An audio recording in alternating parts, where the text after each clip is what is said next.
une première. En Roumanie, vous avez depuis hier information donnée par l'agence de presse Reuters. C'est du ultra sérieux. Pas un mot, j'ai cherché un. Pas un mot dans les médias français. Pourtant, c'est un pays de l'Union européenne. Donc, je vais vous expliquer les conséquences parce qu'il y en a aussi pour nous. Vous allez comprendre, c'est très intéressant. Pour la première fois au monde, vous avez un Premier ministre, celui qui était en charge du Covid, Florin Citou, et ses deux ministres de la Santé, qui sont renvoyés devant les tribunaux pour corruption sur les contrats de vaccins Covid, pour mensonge. C'est le parquet anticorruption roumain qui a demandé au départ ces mises en examen et ces renvois devant les tribunaux. Il fallait lever l'immunité de ce Premier ministre et de ces deux ministres de la Santé.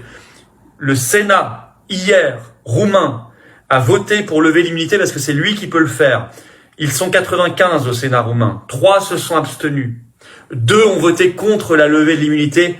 90 sur 95, donc, ont voté pour la levée de l'immunité de ce Premier ministre et de ses ministres de la Santé respectifs. Successifs, plutôt.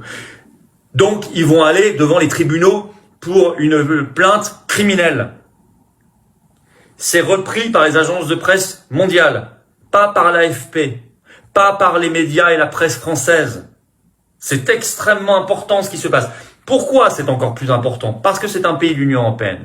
Donc, mais qu'est-ce qu'ils vont dire, eux, ces premiers ministres et ministres de la Santé qui se retrouvent devant les juges, là, devant les tribunaux, sur les contrats de vaccins? Qu'est-ce qu'ils vont dire?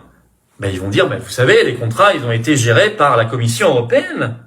Nous, ensuite, on a appliqué la partie roumaine, mais ça a été géré par Ursula von der Leyen. Donc, c'est très intéressant que ce soit un pays de l'Union européenne, parce que ça va remonter ensuite vers Bruxelles, et en particulier vers Ursula von der Leyen. Et on va retomber sur quoi? Sur ces fameux SMS, textos, échangés avec Monsieur Bourla, le PDG de Pfizer, et la boucle est bouclée. Donc, ça a un impact pour nous. Ça a un double impact. D'abord, c'est une première mondiale, pas très loin. Donc moi, je serai Monsieur Véran, Mme Buzyn avant et les suivants. Je commencerai à me dire, oulala, qu'est-ce qui se passe? Et puis Premier ministre aussi. Donc je serai Édouard Philippe, Castex et le suivant, ou la suivante, Borne. Je dirais aussi, ça commence à devenir un peu chaud là. Mais en plus, on est concerné aussi, parce que nous aussi, on est concerné par Ursula, les contrats qu'elle a passés pour 35 milliards d'euros. Le plus gros contrat de l'histoire avec une institution privée, le plus gros contrat de toute l'histoire de l'Union européenne. Je le rappelle quand même, on le dit pas assez ça.